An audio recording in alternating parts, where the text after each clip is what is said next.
கருணை தெரிந்தது, மக்களை எப்படி உயர்த்த வேண்டும் என்று புரிந்தது.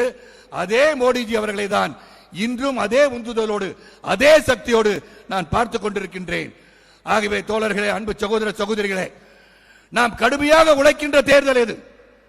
இது ஒரு சாதாரண தேர்தல் நினைத்து விடாதீர்கள். சுதந்திர இந்தியாவில் இது ஒரு மிக மிக முக்கியமான காலகட்டம்.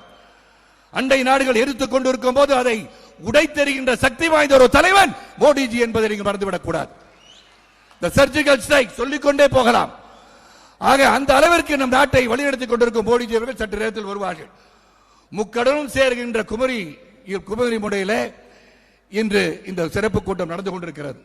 அவர் வரும்போது உங்கள் கைத்தட்டல் எதிரிகள் கூடாரத்தை கதிகலங்க செய்ய வேண்டும்.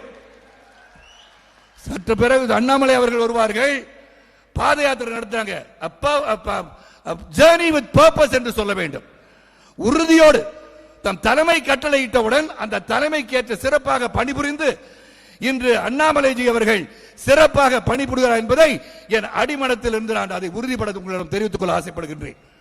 என்றும் ஒரு நல்ல தலைவன் இருக்கும் போது அந்த தலைவனை தொண்டனாக இருந்து பின்பற்றி அந்த தலைவனை வெற்றிக்காக நாம் பாடுபடுவதே இந்த தேசத்திற்கு நாம் செய்யும் தொண்டு என்பதை நீங்கள் மனதில் வைத்துக் கொள்ளுங்கள். ஆக சில வார்த்தைகள் மட்டும். நான் பல திட்டங்களை மோடிஜி அவர்கள் நம்ம நாட்டுக்கு தந்திருக்கிறார்கள். மேக் இன் இந்தியா, அனைத்து விவசாயிகளுக்கு திட்டங்கள், இதையெல்லாம் அவர் செய்திருக்கிறார். நான் எப்படி பார்க்கிறேன், ஆங்கிலத்தில் சில வார்த்தைகள். மோடிஜி அவர்கள், your vision for new India based on the principles of good government, economic progress and social inclusiveness has resonated deeply within the hearts and minds of every citizen. உங்களின் விடாமுயற்சி நிச்சயமாக பாரதத்தை ஒரு மிகப்பெரிய ஆளுமை சக்தியாக உருவாக்கும். India will become a powerhouse, not dictating terms to the other people, other countries, but இந்தியாவின் பெருமை, இந்தியா ஒரு வல்லரசு நாடாக உருவாகி ஒற்றுமையாக இருந்து இந்த நாடு வளம் பெற்ற நாடு என்ற பெயரை நாம் பெற வேண்டும் என்றால் மோடிஜி அவர்கள் 3வது முறை பாரத தேசத்தின் பிரதமராக வேண்டும். பாரத தேசத்தின் பிரதமராக வேண்டும் என்றால் தாமரை அனைத்து மாநிலங்களும் மலர வேண்டும். தாமரை அனைத்து மாநிலங்களிலும் மலர வேண்டும் என்றால் இங்கு தமிழகம், பாண்டிச்சேரி உட்பட 40 நமதே என்ற இலக்கை நாம் அடைய வேண்டும் என்று கேட்டுக்கொண்டு, உங்களை தொடர்ந்து தமிழகத்தில் உலா வரும்போது, சுற்றுப்பயணம் செய்யும் போது சிறந்த கருத்துக்களை ஆழமாக எடுத்து வைத்து ஜனநாயகத்துக்கு உண்மையானதை வழிவிட்டு இரு திராவிட கட்சிகளை தமிழகத்திலிருந்து அகற்றுவதற்கு, ஊழல்களை அகற்றுவதற்கு கரம் கோர்ப்போம் என்று சொல்லி பாரத தாயை வழங்குவோம், தமிழ் மண்ணை வழங்குவோம். தமிழக மக்கள் சிறப்பாக இருக்க, தமிழ் மண் சிறப்பாக இருக்க, அனைத்து மாநிலத்தின் மக்கள் சிறப்பாக இருக்க, தேசத்தின் மக்கள் சிறப்பாக இருக்க நாம் உயர்வோம், உழைப்போம், உயர்வோம் என்று சொல்லி பாரத் மாதா கே, பாரத் மாதா கே, பாரத் மாதா கே. நன்றி, வணக்கம். நன்றி சுப்ரீம் சார் அவர்களே. காவல்துறை சேர்ந்த இந்த வலதுபுறத்தில் தயவுசெய்து தொண்டர்களை தடுக்க வேண்டாம். ஏன்னா கொஞ்சம் நிழலா இருக்கக்கூடிய இடத்துல அவங்க உட்கார நடப்பாங்க. அந்த கேட் ஏதாவது இருந்தாலும் தயவு செய்து திறந்து விடுமாறு உங்களை பணிவன்புடன் கேட்டுக்கொள்கிறோம். வாலண்டியர்ஸ் யாராவது இருந்தாங்கன்னா கொஞ்சம் ஹெல்ப் பண்ணுங்க. தொண்டர்களை முதல்ல உள்ள விடுங்க. கரெக்டா அவங்க உட்கார்றதுக்கு இடம் இருக்குது. நிறைய பேர் இன்னும் ஆயிரக்கணக்கான பேர் பின்னாடி இருந்துட்டு இருக்காங்க. அந்த சைடு பாத்துல கொஞ்சம் திறந்து விடுங்க. தயவு செய்து அவங்க சேர் போட்டு உட்காரட்டும். பிஜேபி வாலண்டியர்ஸ் இங்க இருக்கிறவங்க கொஞ்சம் ஹெல்ப் பண்ணுங்க. அந்த இடங்களை திறந்து விட சொல்லுங்க. உடனே கூட ஆனா நீங்க உட்காருங்கண்ணா, நீங்க உட்காருங்க. அதற்கு அடுத்தபடியாக தன்னுடைய சட்டமன்ற உறுப்பினர் பதவியை துச்சம் என மதித்து இன்னும் 2.5 வருட காலம் பதவியிலே இருந்தாலும் அது எனக்கு தேவையில்லை, நரேந்திர மோடியினுடைய கரத்தை வலுப்படுத்துவதுதான் எனது நோக்கம் என்று சொல்லி பாரதிய ஜனதா கட்சியிலே தன்னை இணைத்துக் கொண்ட மரியாதைக்குரிய அன்பு சகோதரி எக்ஸ்-எம்எல்ஏ திருமதி விஜயதாரணி அவர்களை உரையாற்ற பெறுமாறு உங்களை அன்புடன் அழைக்கிறேன். அன்பார்ந்த சகோதர சகோதரிகளே, தாய்மார்களே, பெரியோர்களே, இளைஞர்களே, மேடையில் அமர்ந்திருக்கும் பெரியோர்களே, மோடிஜி அவர்கள் விரைவில் வரவிருப்பதால் அனைவர் பெயர்களையும் கூறியதாக கருத வேண்டும் என்று அன்போடு கேட்டுக்கொண்டு நேரத்தின் அருமை கருதி, அன்பு சகோதரர்களே, இன்றைக்கு குமரி மாவட்டத்தின் இந்தியாவின் கடைசி முனை அல்ல, இந்தியாவின் முதல் முனையாக இருக்கும் குமரி மாவட்டத்தில் இருந்து மோடிஜி பேசவிருக்கிறார். கன்னியாகுமரியிலிருந்து தான் காஷ்மீர் என்று சொல்வார்களே தவிர காஷ்மீரிலிருந்து கன்னியாகுமரி என்று சொல்வது இல்லை. ஆகையால் குமரிமுனை தனது சொந்தமாக்கிக் கொள்ளும் மோடிஜி அவர்கள் தற்பொழுது உங்களை சந்திக்கவிருக்கிறார். இன்றைக்கு என்னை நான் 2 காரணங்களுக்காக நமது பாரதிய ஜனதா கட்சியில் இணைத்துக் கொண்டேன். ஒன்று, இங்கு அன்பும் பாசமும் திகழ்கிறது.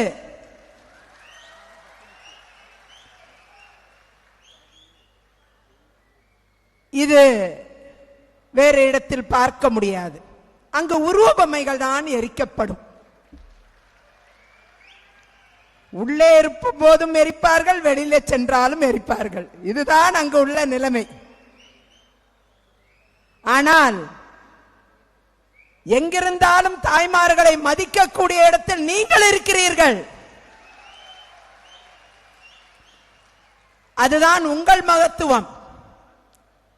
அதுபோன்று இன்றைக்கு பெண்களை மதிக்கக்கூடிய இடத்தில் பாரத பிரதமர் அவர்கள் இருக்கிறார்கள். இந்திய தேசத்தின் பெண்களை கரங்களை உயர்த்தி பிடிக்கும் இடத்தில் இன்று பாரதிய ஜனதா கட்சி இருந்து கொண்டிருக்கிறது என்பதற்கான பல்வேறு உதாரணங்களை அனைவரும் கோடிட்டு காண்பித்தார்கள். அதன் பகுதியாகத்தான் 1-2 திட்டங்களை மட்டும் உங்கள் நினைவுக்கு கூற விரும்புகிறேன். முத்ரா திட்டம் 69% பெண்கள் தமிழ்நாட்டில் பயனடைந்திருக்கிறார்கள்.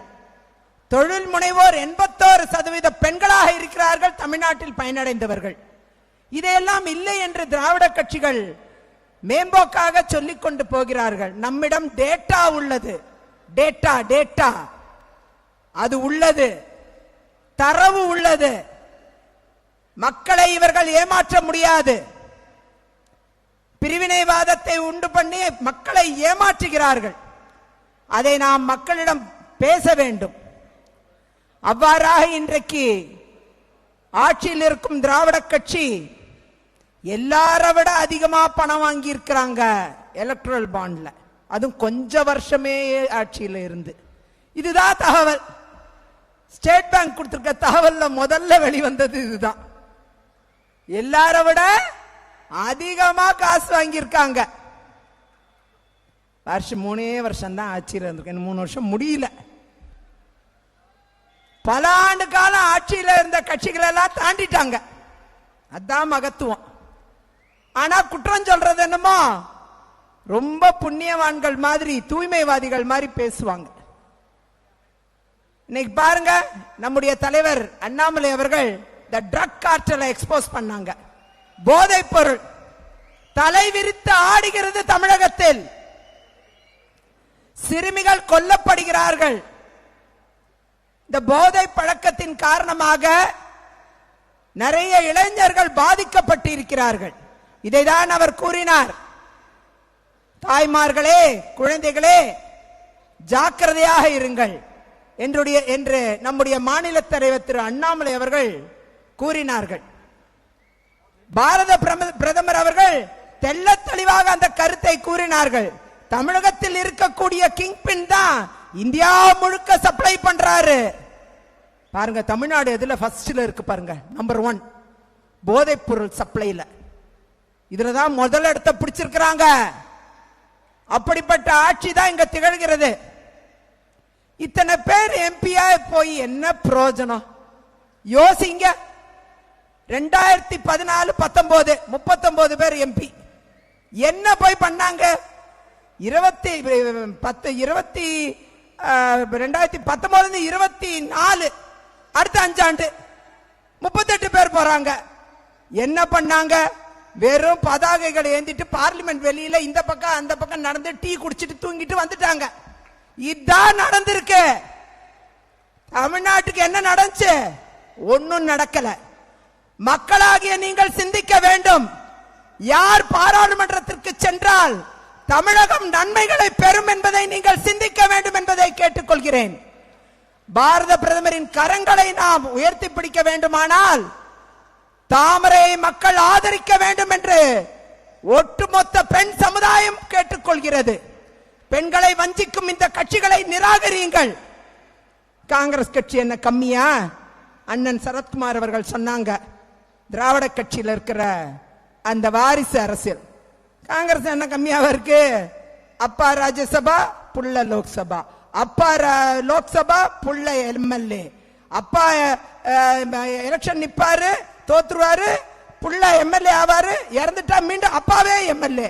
இப்படி வெறும் அப்பா புள்ள தலைவர்கள், எம்எல்ஏ, எம்பி இவங்க மட்டுமே ஆக்கிரமிச்சுக்கிட்டு இருப்பாங்க. எந்த சாமானிய மனிதர்களுக்கோ பெண்களுக்கோ அங்க இடமே கிடையாது. இதுதான் நிலைப்பாடு. அந்த இடத்தில் பாரதிய ஜனதா கட்சியில் மட்டுமே அதிகமான பாராளுமன்ற உறுப்பினர்கள், அதிகமான சட்டமன்ற உறுப்பினர்கள் பெண்களாக இருந்து கொண்டிருக்கிறார்கள். இன்றைக்கு பெண்கள் அதிகம் அலங்கரிக்கும் அரசியல் தளம் என்பது பாரதிய ஜனதா கட்சியில் மட்டுமே இருக்கிறது. கடைசியாக ஒரு வார்த்தை சொல்லி முடிக்க விரும்புகிறேன். நம்முடைய பாரத பிரதமர் அவர்கள் நாரி சக்தி அபியான் என்ற திட்டத்தை தொடங்கி வைக்கும் பொழுது அவர் கூறினார், இன்றைக்கு பெண்கள் ஆங்கிலத்தில் கூறியிருந்தார், women are not just to contribute or participate, they should be involved in the policy making, policy formulation and in leadership roles. இவ்வாறாக அவர் கூறியிருக்கிறார். அதன் தமிழாக்கம், பெண்கள் வெறும் அரசியல் பயணத்தில் பயணிக்கக்கூடியவர்களாக மட்டுமே, பார்வையாளர்களாக மட்டுமே இருக்கக்கூடாது. அவர்கள் சட்டம் இயற்றும் இடத்தில், தலைவர்களாக திகழும் இடத்தில் பெண்கள் இருக்க வேண்டும் என்ற கோட்பாட்டை கூறிய ஒரே தலைவர் இந்த நாட்டின் தலைவர் பாரத பிரதமர் மோடி அவர்கள்தான்.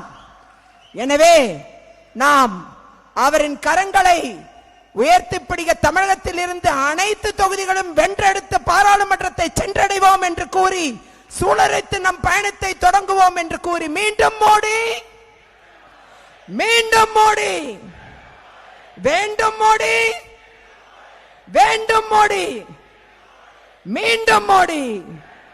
நன்றி, வணக்கம். இந்த வலதுபுறம் இருக்கக்கூடிய அந்த முன்னாடி இருக்கக்கூடிய இடத்துல காவல்துறையினுடைய அதிகாரிகள் தயவு செய்து கொஞ்சம் ஓபன் பண்ணி விடுங்க. ஏன்னா பின்னாடி கொஞ்சம் வெயிலா இருக்கு. ஒரு 200-300 பேர் நிக்கலாம். தயவு செய்து கொஞ்சம் ஓபன் பண்ணி விடுங்க. திறந்து விடுமாறு உங்களை பணிவன்புடன் கேட்டுக்கொள்கிறோம். ஏன்னா தொண்டர்கள்லாம் கொஞ்சம் முன்னாடி வாங்க, இந்த இடத்துல கொஞ்சம் நிக்கலாம், நின்று பார்க்கலாம். அதுக்கு வாலண்டியர்ஸ், பிஜேபி வாலண்டியர்ஸ் கொஞ்சம் சொல்லுங்க. இளைஞர்கள் கொஞ்சம் தயவு செய்து கொஞ்சம், அம்மா சார், அந்த காவல்துறை அதிகாரி கொஞ்சம் தயவு செய்து கொஞ்சம் ஓபன் பண்ணி விடுங்க சார். தொண்டர்கள் நீங்க வாங்க, இந்த இடத்துக்கு வாங்க, இந்த முன்னாடி இருக்கக்கூடிய வலதுபுறத்தில் இருக்கக்கூடிய இடத்துக்கு வாருங்கள். அதற்கு அடுத்தபடியாக நாகர்கோவில் சட்டமன்றத்தினுடைய உறுப்பினர்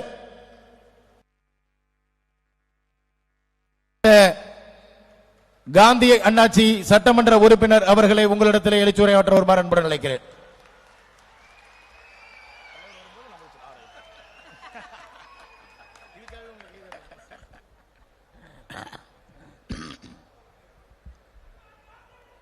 அருமைக்குரிய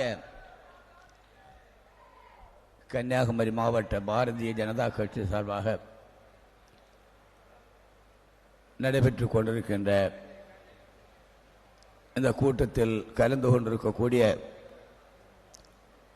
பாரதிய ஜனதா கட்சியினுடைய உறுப்பினர்கள், ஊழியர்கள், தாமரை சொந்தங்கள் அத்தனைக்கும் எனது இதயபூர்வமான நல்வாழ்த்துக்களை தெரிவித்துக் கொள்கிறேன். வருகின்ற நாடாளுமன்ற தேர்தலை நோக்கி நாம் பயணித்துக் கொண்டிருக்கிறோம். வருகின்ற நாடாளுமன்ற தேர்தலில் பாரதிய ஜனதா கட்சி வெற்றி பெற்று மீண்டும் பாரத பிரதமர் மோடி அவர்கள் 3வது முறையாக இந்த நாட்டிற்கு வழிகாட்டுவதற்கு தலைமை தாங்க வேண்டும் என்பதற்காகத்தான் நாம் இன்றைக்கு இந்த பயணத்தை தொடர்ந்து நடத்தி கொண்டிருக்கிறோம். இதில் நாம் கலந்து கொண்டிருக்கின்ற நாம் வருகின்ற நாடாளுமன்ற தேர்தலில் நமது வேட்பாளர்களை எல்லாம் வெற்றி பெற செய்ய வேண்டும் என்பதற்காக உழைப்பதற்காக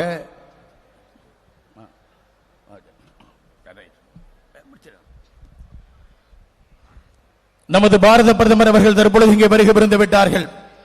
உங்களுடைய உற்சாகமான கூக்குரல், உங்களுடைய உற்சாகமான எழுச்சி வரக்கூடிய காலகட்டத்தில் கன்னியாகுமரி பாராளுமன்றம் நிச்சயமாக பாரதிய ஜனதா கட்சியினுடைய கையில் தான் கிடைக்கும் என்று சொல்லும் அளவிற்கு இருக்க வேண்டும். பாரத் மாதா கி, பாரத் மாதா கி, பாரத் மாதா கி, ஜெய் ஸ்ரீராம், ஜெய் ஸ்ரீராம், ஜெய் ஸ்ரீராம். வெற்றிவேல், வெற்றிவேல், வீரவேல், வீரவேல். வேண்டும் மோடி, வேண்டும் மோடி, வேண்டும் மோடி, வேண்டும் மோடி. பாரத் மாதா கி, பாரத் மாதா கி. பாரதிய ஜனதா கட்சி, பாரதிய ஜனதா கட்சி, நமது பிரதமர் நரேந்திர மோடி, நல்லாட்சி நாயகன் நரேந்திர மோடி, நல்லாட்சி நாயகன் நரேந்திர மோடி, உலக நாடுகளின் ஒப்பற்ற தலைவர் நரேந்திர மோடி, இந்தியாவின் எதிர்காலம் நரேந்திர மோடி, இந்தியாவின் எதிர்காலம் நரேந்திர மோடி, ஏழைகளின் பங்காளன் நரேந்திர மோடி, நலத்திட்டங்களின் நாயகன் நரேந்திர மோடி. பாரத் மாதா கி, பாரத் மாதா கி. வெற்றி வெற்றி வெற்றி வேல், வெற்றி வெற்றி வெற்றி வேல். வீர வீர வீரவேல், வீர வீர வீரவேல். பாரத் மாதா கி, பாரத் மாதா கி, பாரத் மாதா கி. வந்தே வந்தே. என் மண், என் மண், என் மண், என் மண்.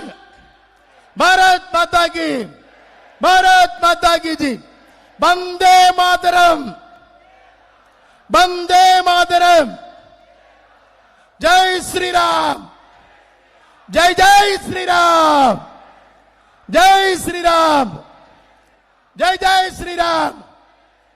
பாரத் மாதா கி, பாரத் மாதா கி, பாரத் மாதா கி, பாரத் மாதா கி. மோடி மோடி மோடி மோடி மோடி மோடி மோடி மோடி மோடி மோடி மோடி மோடி மோடி மோடி மோடி மோடி மோடி மோடி. ஜெய் ஸ்ரீராம், ஜெய் ஸ்ரீராம். மோடி.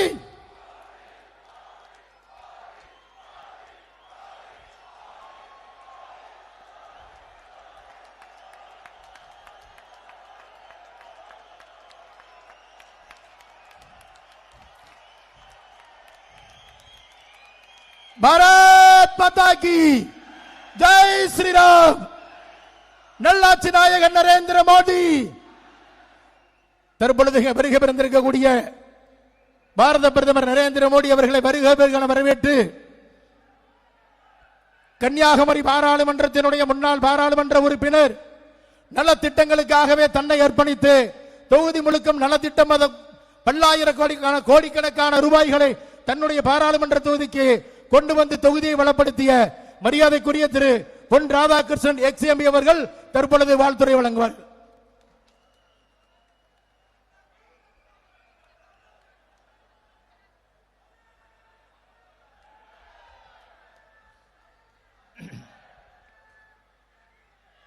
பாரத் மாதா கி. பாரத திருநாட்டினுடைய பாதமாக விளங்குகின்ற கன்னியாகுமரி தவபூமியிலே சுவாமி விவேகானந்தருடைய இந்த தவபூமியிலே தாழ கிடப்பாரை தற்காப்பதே தர்மம் என்கின்ற முழக்கத்தை வைத்து தர்மத்தை காத்த அவதார புருஷர் ஐயா வைகுண்டர் அவர்களுடைய இந்த தவபூமியிலே நாராயண குருசுவாமி அவர்களுடைய இந்த தவபூமியிலே இந்த மாவட்டத்தினுடைய வளர்ச்சி மட்டுமல்லாமல் ஒட்டுமொத்த தமிழகத்தினுடைய வளர்ச்சி மட்டுமல்லாமல் ஒட்டுமொத்த உலகத்தினுடைய வளர்ச்சிக்காகவும் தன்னை அர்ப்பணித்து தன் வாழ்வையே வேள்வி ஆகியிருக்கக்கூடிய நம்முடைய பிரதமர் மரியாதைக்குரிய நரேந்திர மோடிஜி அவர்களுடைய இந்த வருகை கன்னியாகுமரி மாவட்ட மக்களுக்கு கிடைத்த ஒரு மிகப்பெரிய வரப்பிரசாதம். மாவட்ட மக்களுடைய சார்பிலே வணக்கத்திற்குரிய பிரதமர் மோடிஜி அவர்களை இருகரம் கூப்பி வாழ்த்தி வணங்கி வரவேற்கின்றோம். தமிழகத்திலே ஒரு மாற்றம் வராதா, எழுச்சி வராதா என்கின்ற நிலையை, ஏக்கத்தை மாற்றுவதற்காக தமிழக பாரதிய ஜனதா கட்சியினுடைய தலைமை பொறுப்பை ஏற்று இன்று ஒரு புரட்சி நாயகனாக தமிழகத்திலே வலம் வந்து கொண்டிருக்கின்ற தமிழக பாரதிய ஜனதா கட்சியினுடைய எழுச்சி மிகு தலைவர் மரியாதைக்குரிய அண்ணாமலை அவர்களை இருகரங்கூப்பி வரவேற்கின்றோம். சட்டமன்றத்தினுடைய பாரதிய ஜனதா கட்சியினுடைய குழு தலைவராக விளங்குகின்ற மரியாதைக்குரிய அண்ணன் நயினார் நாகேந்திரன் அவர்களை வணங்குகின்றோம். நம்முடைய தமிழகத்திலிருந்து பாராளுமன்ற உறுப்பினர்கள் கொடுக்கப்படாமல் இருந்தாலும் கூட என் தமிழ்நாடு, என் தமிழ் மக்கள், இந்த மக்களுடைய பிரதிநிதி கட்டாயமாக என்னுடைய அமைச்சரவையில் இருந்தாக வேண்டும் என்று சொல்லி நம்முடைய பிரதமர் அவர்களால் தன்னுடைய அமைச்சரவையிலே சேர்க்கப்பட்டு திறம்பட செயல்பட்டு கொண்டிருக்கின்ற நம்முடைய மரியாதைக்குரிய மத்திய இணை அமைச்சர் டாக்டர் எல் முருகன் அவர்களை வரவேற்கின்றோம். தேர்தல் பொறுப்பாளர்களாக பாரதிய ஜனதா கட்சியினுடைய மத்தியிலிருந்து அமைக்கப்பட்டிருக்கின்ற மரியாதைக்குரிய அரவிந்த் மேனன்ஜி அவர்களையும், இணை பொறுப்பாளராக அறிவிக்கப்பட்டிருக்கின்ற மரியாதைக்குரிய சுதாகர் ரெட்டிஜி அவர்களையும் அன்போடு நாம் வரவேற்கின்றோம். தமிழகத்திற்கு மேலும் பெருமை சேர்க்கக்கூடிய வகையிலே, தமிழக பெண்களுக்கு முக்கியத்துவம் கொடுக்கக்கூடிய வகையிலே அகில இந்திய பாரதிய ஜனதா கட்சியினுடைய மகளிர் அணியினுடைய தலைவராக பிரதமர் நரேந்திர மோடி அவர்களால் ஆசீர்வதிக்கப்பட்டிருக்கின்ற மரியாதைக்குரிய கோவை சட்டமன்ற உறுப்பினர் வானதி ஸ்ரீனிவாசன் அவர்களை வரவேற்கின்றோம். பாரதிய ஜனதா கட்சியினுடைய ஆட்சி மீண்டும் வந்தாக வேண்டும். மூன்றாவது முறையும் இந்த நாட்டினுடைய பெருமையை சேர்க்கக்கூடிய வகையிலே நம்முடைய பிரதமர் நரேந்திர மோடி அவருடைய ஆட்சி வர வேண்டும் என்று சொல்லி முழுமையாக பாரதிய ஜனதா கட்சிக்கு ஆதரவு தந்து கொண்டிருக்கின்ற மரியாதைக்குரிய மக்கள் முன்னேற்ற கழகத்தினுடைய தலைவர் அண்ணன் ஜான் பாண்டியன் அவர்களையும், மரியாதைக்குரிய சரத்குமார் அவர்கள், மரியாதைக்குரிய ராதிகா சரத்குமார் அவர்கள் நீண்ட அரசியல் பாரம்பரியத்துக்கு சொந்தக்காரராக இருக்கக்கூடிய இருவரும் பாரதிய ஜனதா கட்சியிலேயே தன்னை இணைத்துக் கொண்டு மூன்றாவது முறையும் நம்முடைய பிரதமர் நரேந்திர மோடி அவர்கள் உலகை ஆளுகின்ற வல்லமையோடு வர வேண்டும் என்பதற்காக பாரதிய ஜனதா கட்சியிலே இணைந்திருக்கக்கூடிய அவர்கள் இருவரையும் அன்போடு நாம் வரவேற்கின்றோம். மரியாதைக்குரிய டாக்டர் சசிகலா புஷ்பா அவர்கள் பாரதிய ஜனதா கட்சியினுடைய மாநிலத்துடைய துணைத் தலைவர் அவர்களையும், மரியாதைக்குரிய பாரதிய ஜனதா கட்சியுடைய பொதுச் செயலாளர் அருமை சகோதரர் கருப்பு முருகானந்தம் அவர்களையும், மரியாதைக்குரிய பொதுச் செயலாளர் மாநில பொதுச் செயலர் பாலகணபதி அவர்களையும், மற்றவர்களை மேடையில் இருக்கின்ற அனைவரையும் குறிப்பாக நம்முடைய அன்பிற்குரிய அண்ணன் எம்.ஆர். காந்தி எம்எல்ஏ அவர்களையும் மனதார வாழ்த்தி வரவேற்பதோடு, அள்ளி கொடுத்த கைகள் நம்முடைய பிரதமர் நரேந்திர மோடி அவருடைய கைகள். என்னென்று கொண்டாருக்கும் உய்வுண்டாம் உய்வில்லை செய்நென்று கொண்டமாக இருக்கு. இந்தியாவினுடைய எந்த பகுதி மக்கள் எப்படி இருக்கின்றார்களோ தெரியாது, தமிழகத்தினுடைய எந்த பகுதி மக்கள் எப்படி இருக்கின்றார்களோ தெரியாது. ஆனால் கன்னியாகுமரி மாவட்டத்திற்கு 48,000 கோடி ரூபாய்களை அள்ளி வழங்கிய வள்ளல் பெருந்தகை நம்முடைய பிரதமர் நரேந்திர மோடிஜி அவர்கள். அவருடைய வருகை இந்த மாவட்டத்தினுடைய எதிர்கால வளர்ச்சிக்கும் முன்னேற்றத்திற்கும் மிகப்பெரிய ஒரு அளவிலே உறுதியாக கை கொடுக்கும் என்கின்ற நம்பிக்கையோடு இங்கு இருக்கக்கூடிய ஜாதிகள் மறைந்து போய் மதங்கள் மறைந்து போய் பிரதமர் நரேந்திர மோடிஜி மீண்டும் பிரதமராக வந்தாக வேண்டும் என்கின்ற ஒற்றை நிலையிலே நின்று கொண்டிருக்கின்ற கன்னியாகுமரி மாவட்ட மக்கள் அத்தனை பேருடைய சார்பிலும் மீண்டும் நம்முடைய பிரதமர் நரேந்திர மோடிஜி அவர்களை வரவேற்று அமைகின்றேன். நன்றி, வணக்கம். அடுத்தபடியாக முப்பெரும் துறைகளின் அமைச்சர் மரியாதைக்குரிய மாண்புமிகு டாக்டர் திரு எல் முருகன் அவர்கள் தற்பொழுது உரையாற்றுவார்கள். பாரத் மாதா கி, பாரத் மாதா கி ஜெய் ஸ்ரீராம், ஜெய் ஸ்ரீராம். வெற்றிவேல். உலக தலைவர், உத்தம தலைவர், பார்ப்போற்றுகின்ற தலைவர், தமிழை காக்கின்ற தலைவர், தமிழை போற்றுகின்ற தலைவர், பாராளுமன்றத்தில் செங்கோலை நிறுவிய தலைவர் மாண்புமிகு பாரத பிரதமர் திரு நரேந்திர மோடிஜி அவர்களே, நம்முடைய மாநில தலைவர் சகோதரர் அண்ணாமலை அவர்களே, மேடையில் இருக்கின்ற தலைவர்கள் உள்ளிட்ட உங்கள் அனைவருக்கும் என்னுடைய அன்பு கலந்த வணக்கத்தை தெரிவித்துக் கொண்டு, நம்முடைய மாண்புமிகு பிரதமர் திரு நரேந்திர மோடிஜி அவர்கள் தமிழகத்தின் மேல, தமிழ் மக்கள் மேல, மீனவர்கள் மேல எந்த அளவுக்கு நம்பிக்கை வைத்திருக்கிறார். தமிழகத்திற்கு வரும்போது ஒவ்வொரு முறையும் தமிழகத்திற்கு பல்லாயிரம் கோடி ரூபாய் திட்டங்களை தொடக்கி வைப்பது, தமிழ்நாட்டிற்கு கடந்த 10 ஆண்டுகள்ல 16 லட்சம் கோடி ரூபாய் தமிழகத்தின் வளர்ச்சிக்காக கொடுத்தது நம்முடைய பிரதமர் திரு நரேந்திர மோடிஜி அவர்கள். நாம் இருக்கிறது மீனவர்களுடைய பகுதி. 2014க்கு முன்னாடி மீனவர்களுடைய துப்பாக்கி சூடு என்பது நடைமுறையாக இருந்தது. 2014க்கு பிறகு நம்முடைய பிரதமர் அவர்கள் பிரதமராக ஆன பிறகு ஒரு மீனவர்கள் மீது கூட துப்பாக்கி சூடு நடந்தது கிடையாது. நம்முடைய பிரதமர் திரு நரேந்திர மோடிஜி அவர்கள் மீனவர்களுக்காக, மீனவர்களுடைய நலனுக்காக தனியாக ஒரு அமைச்சகத்தை ஏற்படுத்தும் என்று சொன்னார்கள். அதே போல 2019 மீனவர்களுக்காக தனியாக ஒரு அமைச்சகத்தை ஏற்படுத்தி மீனவர்களுடைய நலனுக்காக 38,500 கோடி ரூபாய் மீனவர்களுடைய நலனுக்காக நம்முடைய பிரதமர் அவர்கள் ஒதுக்கி இருக்கிறார்.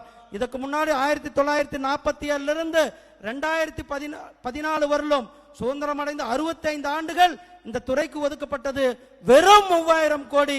ஆனால் 10 ஆண்டுகள்ல 38,500 கோடி ரூபாய் மீனவர்களுக்காக நம்முடைய கொடுத்தார்கள்.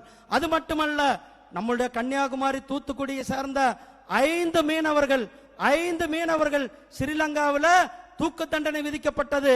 அவர்களிடத்துல இங்கிருந்து ஒரே ஒரு போன் தான், ராஜபக்சேக்கு ஒரு போன் பண்ணி 5 மீனவர்களையும் பத்திரமாக மீட்டுக் கொண்டு நம்முடைய பாரதத்தில் சேர்த்தது நம்முடைய பிரதமர் நரேந்திர மோடி அவர்கள்.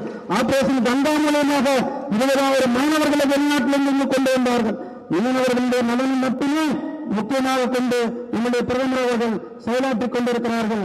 தமிழ் தேசம், தமிழ் மண், தமிழ் மக்கள், தமிழ் மொழி, தமிழ் கலாச்சாரத்தின் மேல அதிக பற்றுள்ளதனால்தான் நம்முடைய பிரதமர் அவர்கள் திருக்குறளை எங்கு சென்றாலும் கூட, உலகத்தில் ஐநா சபையிலும் கூட யாவரும் கேளர் என்று பார்ப்போற்றின் அளவிற்கு தமிழை போற்றினார்கள். நம்முடைய புதிய பாராளுமன்றத்தில் செங்கோலை எழுதி தமிழருக்கு பெருமை சேர்த்தது நம்முடைய பிரதமர் திரு நரேந்திர மோடி அவர்கள். சகோதரர்களே, கடைசியாக நாம் 2021 சட்டமன்றத்தில் வெற்றிவேல் யாத்திரை மூலமாக 4 சட்டமன்ற உறுப்பினர்களை சட்டமன்றத்திற்கு அனுப்பினோம். இப்பொழுது நம்முடைய தலைவர் அவர்கள் என் மக்கள் யாத்திரை மூலமாக 40 பாராளுமன்ற உறுப்பினர்களையும் நாம் சட்டமன்றத்திற்கு அழைத்தே செல்வோம் என்று உறுதியேற்பு நாம் பிரதமர் அவர்கள் 3வது முறையாக 400க்கும் மேற்பட்ட தொகுதிகளில் வெற்றி பெற்று 3வது முறையாக நம்முடைய பிரதமர் அவர்கள் ஆட்சி அமைப்பது உறுதி செய்யப்பட்ட ஒன்று. வாருங்கள், நம்முடைய தமிழகத்திலிருந்து 40 பேரை நாம் அழைத்துச் செல்வோம் என கேட்டுக்கொண்டு விடைபெறுகிறேன். நன்றி, வணக்கம். ஜெய்ஹிந்த், ஜெய் பாரத். தமிழக பாரதிய ஜனதா கட்சியினுடைய மாநில தலைவர் திரு அன்பார்ந்த பெரியோர்களே, தாய்மார்களே, நம்முடைய பாரத பிரதமர் ஐயா நரேந்திர மோடி அவர்கள் தனக்கு மிக பிடித்தமான இந்த மண்ணிற்கு வந்திருக்கின்றார். கன்னியாகுமரி மண்ணையும் நம்முடைய பாரத பிரதமர் நரேந்திர மோடி அவர்களையும் யாராலும் பிரித்து பார்க்க முடியாது. இங்கிருந்து 3 கிலோமீட்டர் தூரத்தில் 1991 டிசம்பர் 11ஆம் தேதி இதே நரேந்திர மோடி இங்கிருந்து 3 கிலோமீட்டர் தூரத்தில் ஐயா டாக்டர் முரளி மனோகர் ஜோஷி அவர்களோடு இணைந்து இந்தியாவுடைய ஒற்றுமைக்காக ஏக்தா யாத்திரை, ஒற்றுமை யாத்திரை இங்கிருந்து ஆரம்பித்தார். அப்ப உங்களுக்கு தெரியும் இந்தியாவுடைய நிலைமை எப்படி. வாக்கு வங்கி அரசியலுக்காக நடத்தி கொண்டிருக்கக்கூடிய காங்கிரஸ் ஆட்சியில வேறு வேறு கட்சிகள் இந்திய அரசியல் இருந்த பொழுது இந்தியாவை துண்டாடி கொண்டிருந்தார். காஷ்மீராக இருக்கட்டும், பஞ்சாபாக இருக்கட்டும், இந்தியாவுடைய எந்த மாநிலமாக இருக்கட்டும், பிரிந்து கிடந்தது. மக்களுக்குள்ளே வேற்றுமை உணர்வு. இது இங்கிருந்து 3 கிலோமீட்டர் இல்லை. டிசம்பர் 11ஆம் தேதி 1995 45 நாட்கள் இந்த மண்ணில் இருந்து ஆரம்பிக்கப்பட்ட ஒற்றுமை யாத்திரை, ஏக்தா யாத்திரை ஜனவரி 26ஆம் தேதி 1992 காஷ்மீரினுடைய லால் சவுக்கில் நம்முடைய மூவர்ண கொடியை ஏற்றி வைத்து நம்முடைய பாரத பிரதமர் நரேந்திர மோடி அவர்கள் சொன்னார், என்னுடைய தாயினுடைய பாலை குடித்து வளர்ந்த இந்த மனிதன் யாருக்கும் பயப்பட மாட்டான் என்று லால் சவுக்கிலே நம்முடைய மூவர்ண கொடியை ஏற்றி காண்பித்தார் அங்கிருந்த தீவிரவாதிகளுக்கு. மிகப்பெரிய சொந்தம். கன்னியாகுமரியினுடைய மக்கள் உங்களுடைய மண்ணின் மைந்தனாக பாரத பிரதமர் நரேந்திர மோடி அவர்களை கொண்டாடி கொண்டிருக்கின்றீர்கள். அதே மண்ணிற்கு இன்னைக்கு பிரதமர் அவர்கள் மிகப்பெரிய உறுதிமொழியோடு வந்திருக்கின்றார். இன்னைக்கு அவர்கள் சொல்வது விக்ஷித் சங்கல்ப் யாத்ரா என்று சொல்ல. ஏக்தா யாத்திரை இங்கிருந்து ஆரம்பித்தாங்க. இத்தனை ஆண்டுகள் கழித்து இந்தியாவுடைய பிரதமராக நம்முடைய நாட்டை வல்லரசு நாடாக மாற்றுவதற்கு 2047 முடியும் பொழுது இது ஒரு மிகப்பெரிய வல்லரசு நாடாக மாற வேண்டும். அதற்காக 3வது முறை மறுபடியும் நாம் வாய்ப்பளிக்க, நீங்கள் வாய்ப்பளிக்க தயாராக வந்திருக்கின்றீர்கள். இது போன்ற அரசியல் தலைவர் கண்ணு கெட்டிய தூரம் வரைக்கும் இல்லைங்க. குடும்ப கட்சிகள், ஊழல் கட்சிகள் மக்களை கொள்ளையடித்து தன்னுடைய குடும்பத்தில் இருக்கக்கூடிய அவருடைய குழந்தைகள் ஆட்சி கட்டலுக்கு வர வேண்டும் என்று துடிக்கக்கூடிய இந்தியா கூட்டணி. மக்களே என்னுடைய குடும்பம், 142 கோடி இந்தியர்களே என்னுடைய குடும்பம் என்று சொல்லி மோடியின் குடும்பமாக, மோடியின் பரிவாராக, மோடியினுடைய தம்பிகளாக, மோடியினுடைய தங்கைகளாக இங்கே வந்திருக்கின்றோம் சகோதர சகோதரிகள். இந்த யாத்திரை மிக முக்கியமான யாத்திரை. விக்சித் சங்கல்ப் யாத்திரை அடுத்த 25 ஆண்டுகளுக்கான கனவோடு நம்முடைய பாரத பிரதமர் நரேந்திர மோடி அவர்கள் வந்திருக்கின்றார். அதனால்தான் சகோதர சகோதரிகளே, 400 என்கின்ற நம்முடைய இலக்கு ஒரு வெறும் வாய்ச்சொல் கிடையாது. 2024 பாராளுமன்ற தேர்தல் முடிந்து உங்களுடைய ஆசையோடு நம்முடைய பாரத பிரதமர் நரேந்திர மோடி அவர்கள் 3வது முறையாக ஆட்சி கட்டளை அமரும் பொழுது 400 என்பது வெறும் வார்த்தை இல்லை, அது இந்திய மக்களுடைய உணர்வு. காஷ்மீரிலிருந்து கன்னியாகுமரி வரை அனைத்து இடத்திலும் கூட பாராளுமன்ற உறுப்பினர்கள் நம்முடைய தேசிய ஜனநாயக கூட்டணியில் இருந்து 370க்கும் மேற்பட்ட நம்முடைய பாராளுமன்ற உறுப்பினர்கள் பாரதிய ஜனதா கட்சியில் இருந்து அசைக்க முடியாத ஆளுமை மிக்க உலகத்தினுடைய வல்லரசாக இந்த நாட்டை மாற்றக்கூடிய காலகட்டத்தில் நாம் நின்று கொண்டிருக்கின்றோம் சகோதர சகோதரிகள். அதற்காக நம்முடைய பாரத பிரதமர் நரேந்திர மோடி அவர்கள் கன்னியாகுமரிக்கு வந்திருக்கிறார். இதே கன்னியாகுமரிக்கு இன்னொரு மனிதனும் வந்தான். இங்கே இருக்கக்கூடிய மனிதனுடைய பெயர் நரேந்திர மோடி. 1892 டிசம்பர் 24ஆம் தேதி நரேந்திர தத்தா என்கின்ற மனிதனும் இதே இடத்துக்கு வருகின்றான். அந்த மனிதன் எட்டி பார்க்கின்றான். அங்கே இருக்கக்கூடிய பாறை என்ன, அந்த பாறைக்கு எப்படி செல்வதென்று. சுற்றில் இருந்த மனிதர்கள் சொன்னார், அந்த பாறைக்கு செல்ல வேண்டும் என்றால் கடலிலே குதித்து நீந்தி செல்ல வேண்டும் என்று சொன்னார். நரேந்திர தத்தா என்கின்ற மனிதன் கடலிலே குதித்து பாறையை நோக்கி நீந்தி சென்று டிசம்பர் 24, டிசம்பர் 25, டிசம்பர் 26, 1892 அந்த பாறையின் மீது அமர்ந்து கடு தவம் செய்து தான் யார், தன்னுடைய நாடு எப்படிப்பட்ட நாடு, தன்னுடைய மதம் எப்படிப்பட்ட மதம் என்பதை உணர்ந்தார். அந்த நரேந்திர தத்தா சுவாமி விவேகானந்தாக மாறினார். நரேந்திர மோடி விஸ்வகுரு நரேந்திர மோடியாக மாறி மக்களுடைய வளர்ச்சிக்காக, இந்திய நாட்டினுடைய வளர்ச்சிக்காக, அசைக்க முடியாத சக்தியாக இந்த நாட்டை மாற்ற வேண்டும் என்பதற்காக வந்திருக்கக்கூடிய நம்முடைய பாரத பிரதமர் நரேந்திர மோடி அவர்களை உங்கள் அனைவரின் சார்பாக மறுபடியும் வருக வருகின்ற வரவேற்று. Honorable Prime Minister Narendra Modi sir, 1892 we had Narendra Datta who came to the same soil 3 kilometers from here. He swam to the Vivekananda rock. That point of time it was a mere rock. By his penance 3 days sitting in that rock, he found out who is he himself. He found out the idea of Bharat. Now this Narendra Modi, by his penance, by his sankalp, தன்னுடைய வாழ்க்கை முழுவதுமே ஒரு தவமாக சங்கல்பமாக இன்னைக்கு ஒரு ஞானியாக மாறி வந்திருக்கின்றார்கள். நண்பர்களே, எத்தனை பேருக்கு தெரியும், எத்தனை பேருக்கு தெரியும் சாமி விவேகானந்தா சிக்காகோவுக்கு சென்று விட்டு வந்த பிறகு 1897 ராமகிருஷ்ணா மிஷன் ஆரம்பிச்சாங்க. எத்தனை பேருக்கு தெரியும் இங்கே அமர்ந்திருக்கக்கூடிய ஒரு ஏழை தாயினுடைய மகன் குஜராத்தில் 1950 ஒரு டீ விற்கக்கூடிய ஒரு சாதாரண குடும்பத்தில் மகனாக பிறந்து 5 வீட்டிலே பாத்திரம் கழுவி தன்னுடைய குழந்தைகள் நன்றாக இருக்க வேண்டும் என்பதற்காக தன்னை வருத்தி கொண்டு வாழ்ந்த தாயினுடைய புதல்வனாக இருந்த அந்த மனிதன் ஒரு சங்கல்பவாதியாக மாறி இந்த மனிதனும் அதே முடிவை எடுத்தார். ராஜ்கோட்டில் இருக்கக்கூடிய ராமகிருஷ்ணா மிஷனுக்கு இந்த மனிதர் சென்றார். நான் ஞானியாக மாறிவிடுகின்றேன், நான் ஒரு ஞானியாக மாறிவிடுகின்றேன் என்று ராஜ்கோட்டுக்கு இந்த மனிதர் சென்றார். அங்கே இருந்த சுவாமி அஸ்மஸ்தானந்தா சாமி சொன்னாரு நம்முடைய மோடி அவர்களை பார்த்து, நான் சொல்வது 50 ஆண்டுகளுக்கு முன்பு, மகனே உன்னுடைய வாழ்க்கை என்பது இந்த நாட்டிற்காக நீ ஞானியாக மாறி தனிமைப்படுத்துவதற்காக நீ பிறக்கவில்லை, நாட்டிற்கு சேவை செய்வதற்காக பிறந்திருக்கின்றாய் என்று ராஜ்கோட் ராமகிருஷ்ணா மிஷனிலிருந்து திருப்பி அனுப்பப்பட்டார் அந்த நரேந்திர மோடி. 2வது முறையும் செல்லுகின்றார், மறுபடியும் ராமகிருஷ்ணா மிஷனுக்கு ஞானியாக வேண்டும் என்று 2வது முறையும் திரும்பி அனுப்பப்பட்டார். நரேந்திர மோடி அவர்கள் இன்னைக்கு 142 கோடி மக்களை வழிநடத்தக்கூடிய ஞானியாக, விஸ்வகுருவாக, நம்முடைய குடும்பமாக, இந்த நாட்டை அடுத்த கட்டம் எடுத்து செல்லக்கூடிய வல்லமை மிக்க தலைவராக, விஸ்வகுருவாக நம்முடைய மண்ணிற்கு வந்திருக்கின்றார். உங்கள் அனைவரின் சார்பாக நம்முடைய மோடி அவர்களை வருக வருகின்ற மற்றும் வரவேற்று மிகுந்த ஒரு பெரிய உற்சாகத்தோடு கைத்தட்டி ஆரவாரத்தோடு உங்களுடைய மண்ணினுடைய மைந்தனை ஏக்தா யாத்திரை எடுத்தவரை இப்பொழுது விக்ஷித் பாரத் சங்கல்ப யாத்திரை எடுத்திருக்கக்கூடிய நரேந்திர மோடி அவர்களை உற்சாகத்தோடு நீங்கள் வரவேற்க வேண்டும் என்று அன்போடு கேட்டுக்கொள்கின்றேன். அதற்கு அடுத்தபடியாக மகளிர் நிர்வாகிகள் மாண்புமிகு பிரதமர் அவர்களுக்கு மாலை அணிவித்து மரியாதை செலுத்துவார்கள். மகளிர் நிர்வாகிகள் மட்டும் சென்றால் போதுமானது.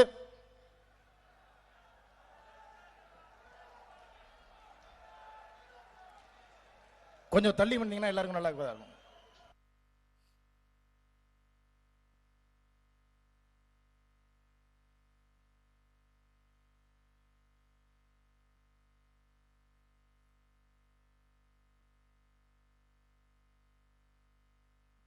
நன்றி. அதற்கு அடுத்தபடியாக கன்னியாகுமரி மாவட்டத்தின் சார்பாக முன்னாள் மத்திய அமைச்சர் திரு பொன் ராதாகிருஷ்ணன் அவர்கள் நினைவு பரிசை வழங்குவார்கள்.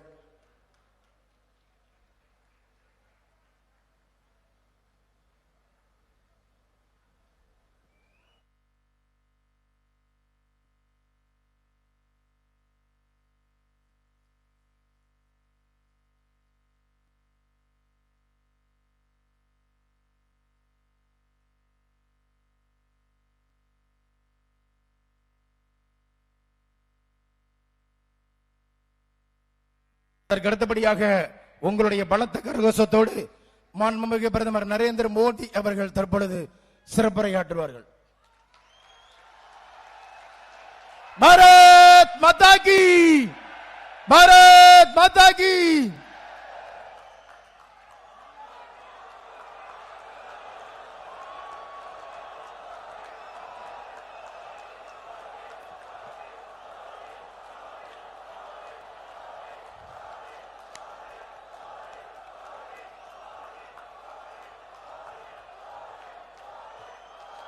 भारत माता की, भारत माता की. ஏன அன்பார்ந்த तमिल सगोदर सगोदरिगळे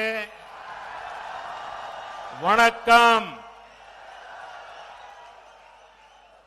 आज कन्याकुमारी से देश के इस दक्षिणी छोर से जो लहर उठी है, ये लहर बहुत दूर तक जाने वाली है। अभी अन्नामलाई बड़े विस्तार से बता रहे थे। मैं 1991 में एकता यात्रा लेकर कन्याकुमारी से कश्मीर गया था और इस बार मैं कश्मीर से कन्याकुमारी आया हूं। जम्मू कश्मीर के लोगों ने देश को तोड़ने का सपना जो देखते हैं, जम्मू कश्मीर के लोगों ने ऐसे लोगों को नकार दिया है। अब तमिलनाडु के लोग भी ऐसा ही करने जा रहे हैं। साथियों, मैं तमिलनाडु की धरती पर बहुत बड़े परिवर्तन की आहट देख रहा हूं। तमिलनाडु में बीजेपी का प्रदर्शन इस बार डीएमके और कांग्रेस के इंडी अलायंस का सारा घमंड तोड़ करके रख देगा। என் அன்பார்ந்த தமிழ் சகோதர சகோதரிகளே, அனைவருக்கும் வணக்கம்.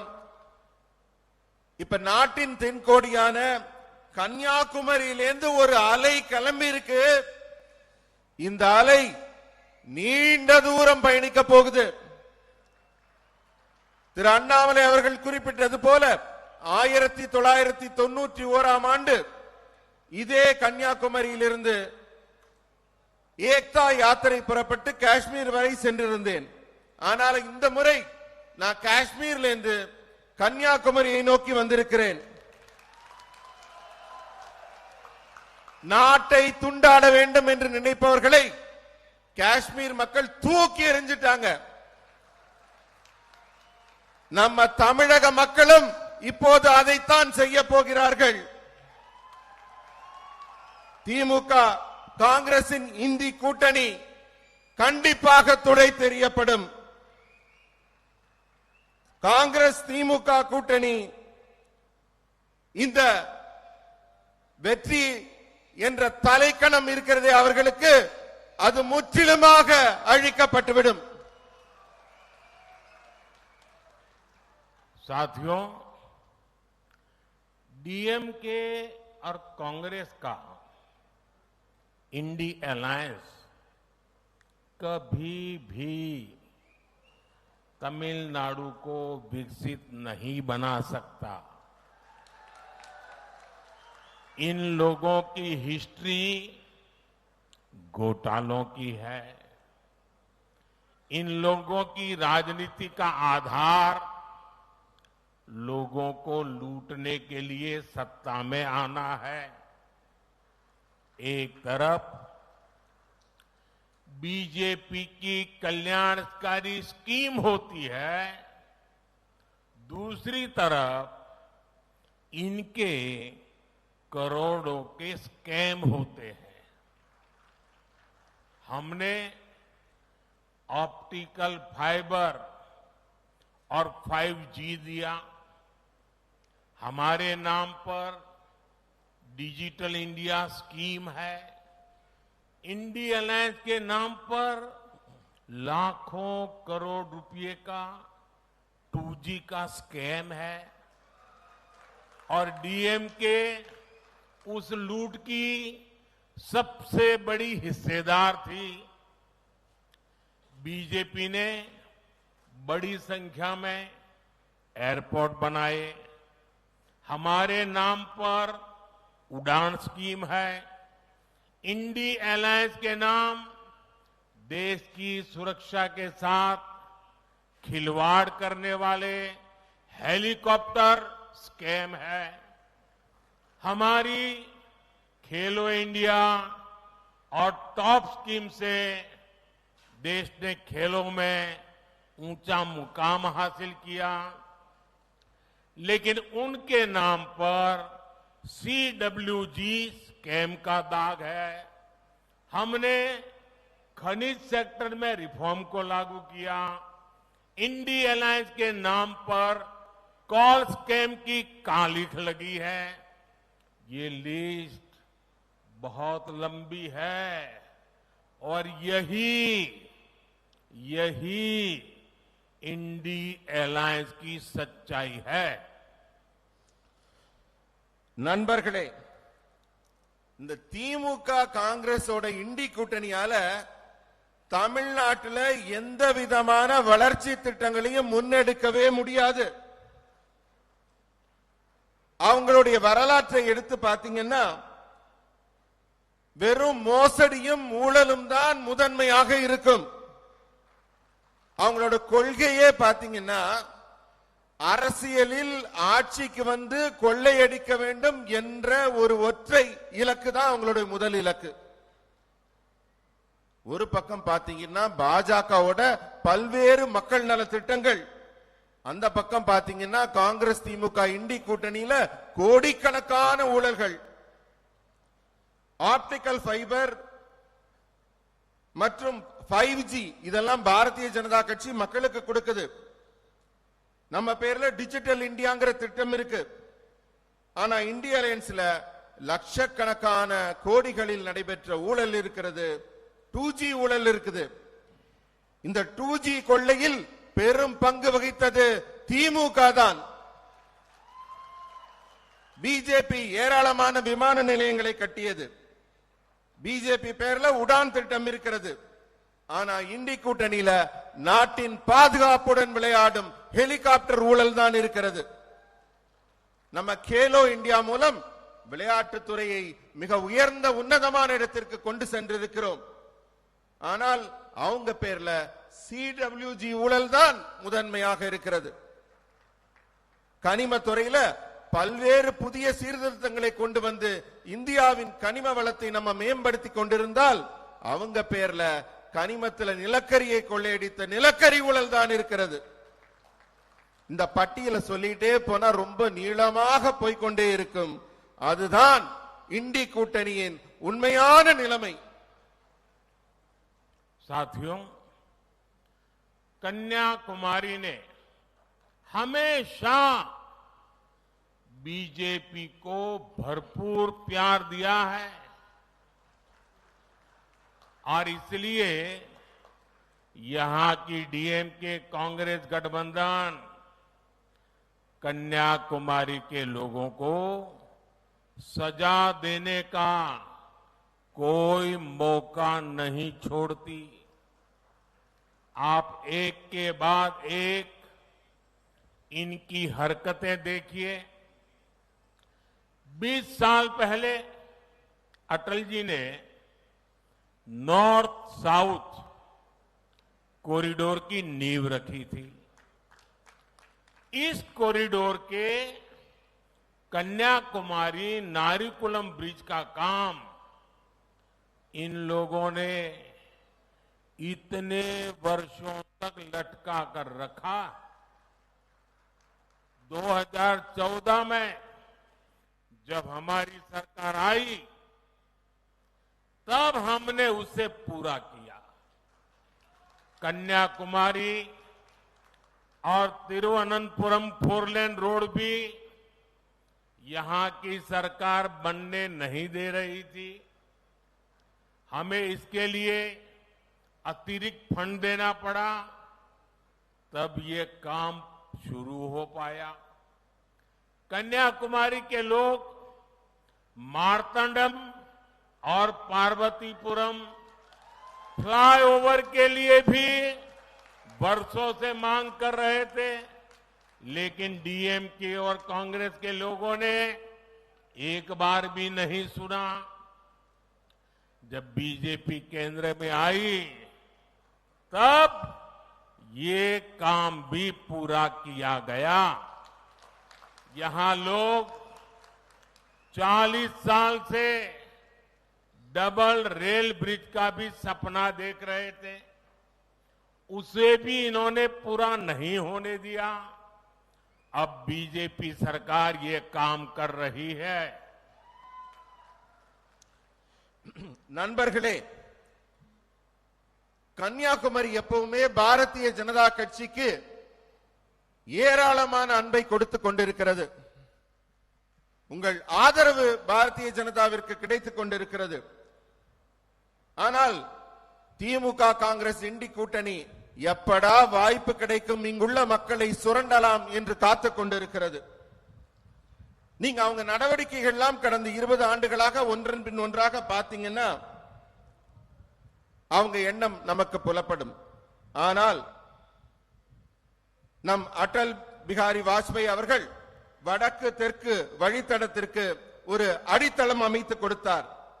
கன்னியாகுமரி நரிக்குளம் பாலம் பல ஆண்டுகளாக அவர்கள் நிறைவேற்றாமல் வைத்திருந்தார்கள். பாரதிய ஜனதா கட்சி ஆட்சி 2014ஆம் ஆண்டு வந்த பிறகுதான் அதை நாங்கள் நிறைவேற்றினோம். இங்கு இருந்த அரசு எல்லாம் கன்னியாகுமரி திருவனந்தபுரம் 4 வழிச்சாலை எல்லாம் அமைக்க அனுமதி கூட கொடுக்கவில்லை. அதற்காக கூடுதல் நிதி கொடுக்க வேண்டியிருந்தது. அப்போதுதான் பணியை தொடங்க முடியும் என்ற நிலை இருந்தது. அதை செய்து முடித்தது பாரதிய ஜனதா கட்சி அரசு. மார்த்தாண்டம் பார்வதிபுரம் மேம்பாலம் அமைக்க நம்ம மக்கள்லாம் பல ஆண்டு காலமாக கேட்டுக்கொண்டே இருந்தார்கள். மார்த்தாண்டத்துக்கும் இந்த பார்வதிபுரத்துக்கும் மேம்பாலம் வேணும்னு. திமுக காங்கிரஸ் கூட்டணியோட காதுகள் அது விழவில்லை. மத்தியில் பாரதிய ஜனதா கட்சி ஆட்சி வந்த பிறகுதான் அந்த பாலத்தின் வேலை முடிந்தது. இங்க இருக்கிற மக்கள்லாம் 40 வருஷமாக இரட்டை ரயில் பாலம் வேணுங்கிற கனவை கண்டு கொண்டிருக்கிறார்கள். இதையும் அவர்கள் அனுமதிக்கவே இல்லை. பாரதிய ஜனதா கட்சியின் அரசு வந்த பிறகுதான் இந்த விலையும் மிக விரைவாக செயல்பட தொடங்கி இருக்கிறது. வெகு விரைவில் இரட்டை ரயில் பாலமும் இங்கு வந்துவிடும். साथियों, हम तमिलनाडु का पोर्ट इंफ्रास्ट्रक्चर डेवलप करने में भी जुटे हुए हैं। अभी पिछले महीने ही मैं तूतुकुड़ी आया था। वहां मैंने Chidambaranar port outer harbour container terminal का शिलान्यास किया था। हमारे फिशरमैन भाइयों के लिए भी बीजेपी सरकार लगातार काम कर रही है। चाहे वो आधुनिक फिशिंग बोट के लिए आर्थिक मदद देना हो या फिर उन्हें किसान क्रेडिट कार्ड के दायरे में लाना, आपकी हर चिंता उसका हमने समाधान करने का प्रयास किया है। यहां के हमारे साथी श्रीमान जॉय डी क्रूज ने फिशरमैन कम्युनिटी के लिए जो काम किया है, मैं उसकी प्रशंसा करता हूं। और जब भी मैं उनको मिलता हूं, ऐसे अनेक विषयों पर उनसे मुझे बात करने का अवसर मिलता है। நண்பர்களே, தமிழ்நாட்டின் துறைமுக உள்கட்டமைப்பை மேம்படுத்துறதுல நாங்க ரொம்ப மும்முரமா இருக்கோம். துறைமுகம் வளர்ந்தால்தான் ஒரு நாடு வளரும். ஆகவே தமிழ்நாட்டில் துறைமுகத்தை நாங்கள் கட்டமைப்பை முன்னேற்றிக் கொண்டிருக்கிறோம். கடந்த மாதம் தான் நான் தூத்துக்குடி வந்திருந்தேன். அங்க சிதம்பரனார் துறைமுகம் அவுட்டர் ஹார்பர் கண்டெய்னர் டெர்மினலுக்கு அடிக்கல் நாட்டி இருந்தேன். நமது பகுதியின் மீனவர்களின் நன்மைக்காக, அவர்கள் நலனுக்காக பாரதிய ஜனதா கட்சி அரசு தொடர்ந்து செயல்பட்டு வருகிறது. நவீன மீன்பிடி படகுகளுக்கு நிதி உதவி வழங்குவதாகட்டும் அல்லது அவர்களுக்கு கிசான் கிரெடிட் கார்டு வரம்பிற்குள்ள அவர்களை கொண்டு வருவதாகட்டும், இப்படி எதுவாக இருந்தாலும் மீனவ மக்களின் ஒவ்வொரு கவலையையும் தீர்ப்பதற்கான முயற்சியை பாரதிய ஜனதா கட்சி மேற்கொண்டு வருகிறது. மீனவர் சமுதாயத்தின் நமது நண்பர் திரு ஜாய்டி குரூஸ் ஆற்றிய பணிகளை எல்லாம் நான் பாராட்டி நினைவு கூறுகிறேன். அவரை பற்றி எண்ணும் போதும் சிந்திக்கும் போதும் அவரின் பல்வேறு கருத்துக்களை நான் நினைவு கூறுகிறேன். साथियों, हम तमिलनाडु की कनेक्टिविटी को बेहतर बनाने के लिए रेलवेज और हाईवेज का नेटवर्क तैयार कर रहे हैं. इन 10 वर्षों में तमिलनाडु में भी करीब करीब 50,000 करोड़ के हाईवे के प्रोजेक्ट पूरे किए गए हैं. 70,000 करोड़ रुपए के हाईवे पर और काम चल रहा है. 2009 से 2014 तक कांग्रेस डीएमके सरकार दिल्ली में बैठी थी. हर साल तमिलनाडु को रेल विकास के लिए करीब करीब और सिर्फ 800 करोड़ रुपए देती थी. बीजेपी सरकार ने इस साल रेलवे इंफ्रास्ट्रक्चर के लिए तमिलनाडु को करीब 6,300 करोड़ रुपए दिए हैं. நண்பர்களே, தமிழ்நாட்டில் சாலை தொடர்பை மேம்படுத்துவதற்காகவும் ரயில் போக்குவரத்தை மேம்படுத்துவதற்காகவும் ஒரு மிகப்பெரிய ஒரு ஒருங்கிணைப்பை ஒரு இணை செயல்பாட்டை நாம உருவாக்கி கொண்டிருக்கிறோம். இந்த 10 ஆண்டுகள்ல பாத்தீங்கன்னா தமிழகத்தில் சுமார் 50,000 கோடி ரூபாய் மதிப்பிலான நெடுஞ்சாலை பணிகள் நிறைவடைந்து விட்டன. சுமார் 70,000 கோடி ரூபாய்க்கான பணிகள் நடைபெற்றுக் கொண்டிருக்கின்றன. 2009-2014 ஆண்டுக்கான காலகட்டத்தில் காங்கிரஸ் திமுக ஆட்சி டெல்லியில உட்கார்ந்து நடத்திக்கிட்டு இருந்தாங்களே, அவங்க தமிழகத்தின் ரயில்வே பணிகளுக்காக கொடுக்கப்பட்ட பணம் திட்ட மதிப்பீடு ஆண்டுக்கு 800 கோடி ரூபாய் கூட இல்லை. ஆனால் பாஜக அரசு ரயில்வே கட்டமைப்பிற்காக ஆண்டிற்கு கொடுக்கப்பட்ட பணம் 6,300 கோடி ரூபாய். साथियों, डीएमके तमिलनाडु के भविष्य के ही दुश्मन है. और सिर्फ दुश्मन ही ऐसा नहीं है, डीएमके तमिलनाडु के अतीत की उसकी विरासत की भी दुश्मन है.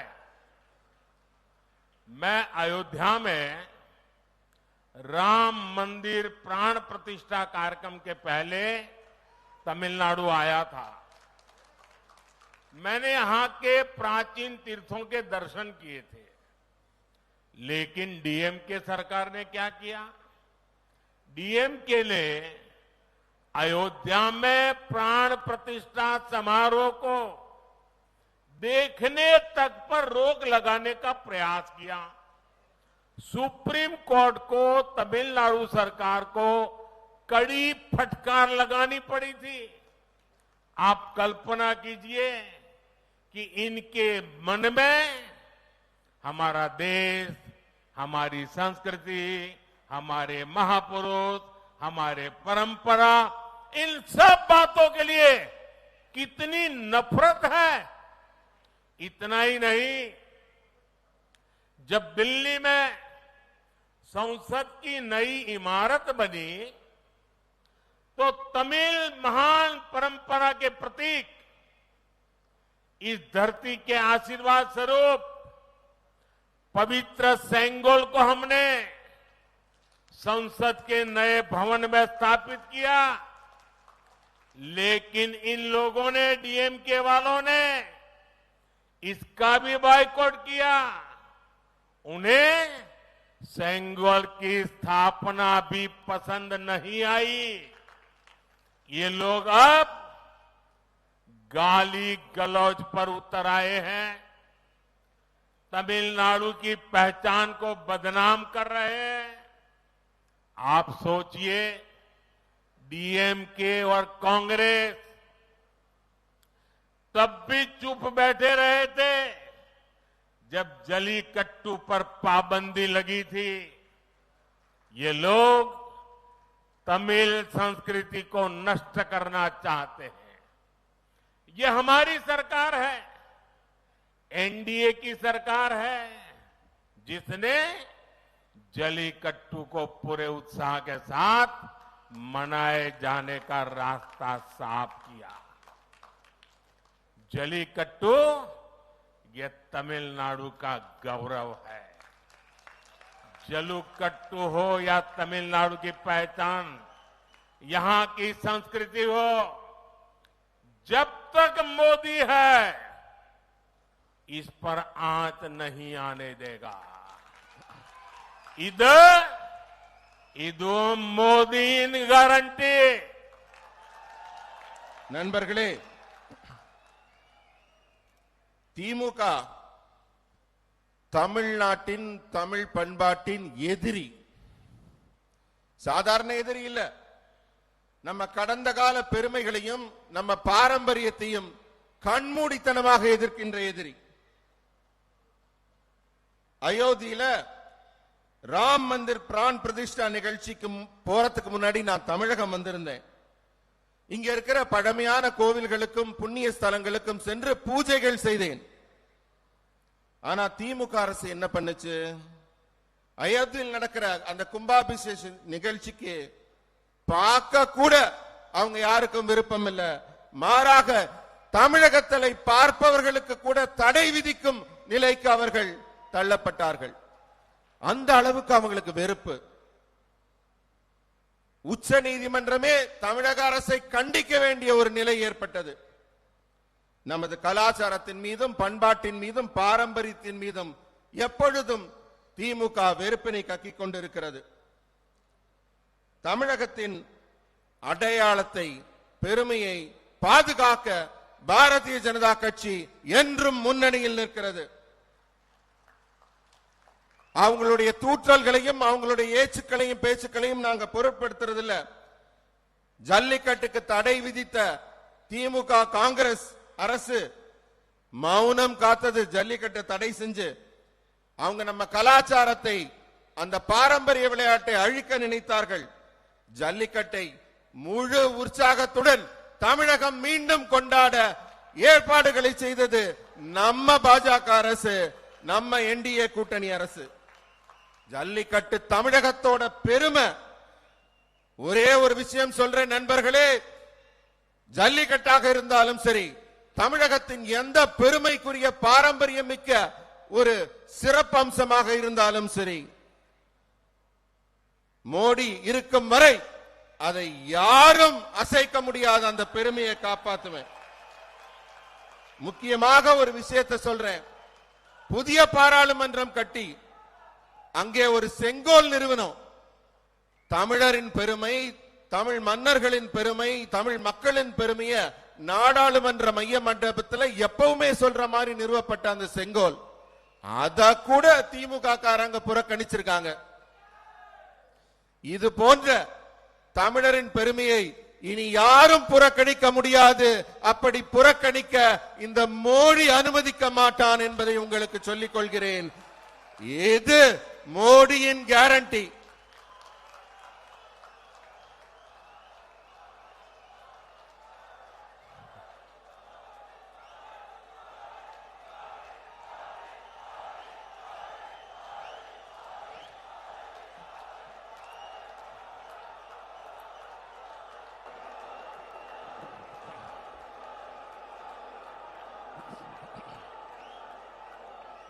साथियों, ये दिल्ली में बैठे हुए लोगों की नींद खराब हो रही है कि कन्याकुमारी से आवाज उठ रही है। நண்பர்களே, இந்த டெல்லியில இருக்கவங்களுக்கு எல்லாம் தூக்கமே கெட்டு போச்சு. என்னன்னா கன்னியாகுமரியில இருந்து இப்படி ஒரு ஆதரவு அலையையும் உங்க குரலையும் கேட்டு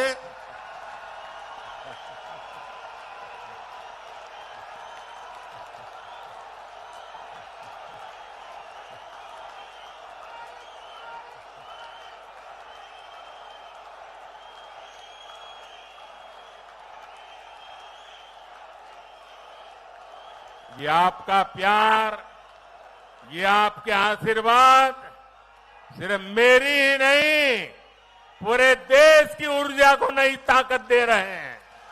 உங்களுடைய அன்பும் உங்களுடைய பாசமும் இந்த ஆதரவும் மொத்த இந்தியாவிற்கும் பலம் கொடுத்து கொண்டிருக்கிறது. இது எனக்கு மட்டுமாக நான் நினைக்கவில்லை. साथियों, इंडी अलायंस के ये लोग तमिलनाडु के लोगों की जिंदगियों से खिलवाड़ के भी गुनहगार है और मैं बहुत जिम्मेवारी के साथ कह रहा हूं, ये गुनहगार है. आपको याद होगा श्रीलंका में हमारे मछुआरे भाइयों को फांसी की सजा दी गई थी. ये मोदी चुप नहीं बैठा, ये मोदी सोता नहीं रहा. हर रास्ते का इस्तेमाल किया, डिप्लोमेटिक चैनल का इस्तेमाल किया, हर प्रकार का दबाव बनाया. और मेरे तमिलनाडु के भाइयों बहनों, मैं उन सभी मछुआरों को श्रीलंका में फांसी के फंदे पर से उतार करके वापस लेकर के आया था. हमारे मछुआरों को क्यों श्रीलंका की जेलों में जाना पड़ता है? इसका जिम्मेदार कौन है? किसने हमारे मछुआरों को, हमारे तमिल भाई बहनों को और देश की जनता को इतने सालों तक किसने गुमराह किया है? நண்பர்களே, இந்தி கூட்டணியை சேர்ந்தவர்கள், திமுக காங்கிரஸ் கூட்டணியை சொல்றேன், அவங்க தமிழ் மக்களோட உயிரோடு விளையாடும் குற்றத்தை செய்து கொண்டிருக்கிறார்கள். இதை நான் உணர்ந்து சொல்றேன். இந்தி கூட்டணியை சேர்ந்தவர்கள் தமிழக மக்களின் உயிரோடு விளையாடும் குற்றத்தை செய்தவர்கள். நம்ம மீனவர்களுக்கு இலங்கையில மரண தண்டனை விதிக்கப்பட்டது உங்களுக்கு எல்லாம் நினைவிருக்கலாம். அவர்களுக்கு தூக்கு தண்டனை கிடைக்கும் என்று சொல்லப்பட்டது. அவர்கள் உயிருடன் திரும்ப முடியாது என்று சொல்லப்பட்டது. ஆனால் நான் சும்மா இருக்கல, நான் தூங்கிக்கிட்டு இருக்கல. எத்தனை வழிகள் உண்டோ அத்தனை கதவுகளையும் உடைத்தோம். எத்தனை சாத்தியக்கூறுகள் உண்டோ அத்தனையும் சரி செய்தோம். கொஞ்சம் கூட சேதாரம் இல்லாம அத்தனை மீனவர்களையும் உயிருடன் மீட்டு வந்தோம். நம்ம தமிழ் மீனவர்கள் அத்தனை பேரும் காப்பாற்றப்பட்டார்கள்.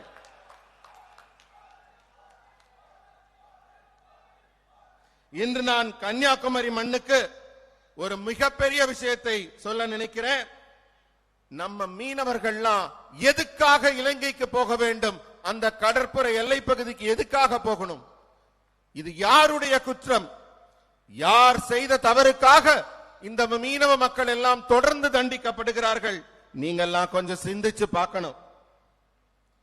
நம்ம மீனவ சகோதர சகோதரிகள் இனியும் இது போன்ற துன்பத்தை தொடர்ந்து அனுமதிக்க நம்முடைய அரசு அனுமதிக்காது அவர்களுக்கு என்றும் துணை நிற்கும். साथियों, ये पाप न आपने किया है न हमने किया है. ये पाप कांग्रेस और डीएमके ने मिलकर के किया है.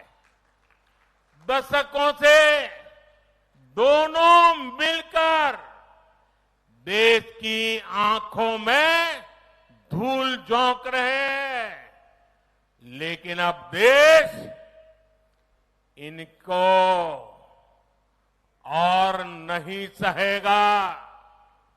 मेरे तमिल परिवारजन अब और नहीं सहेंगे। मेरे मछुआरे भाई बहन अब और नहीं सहेंगे।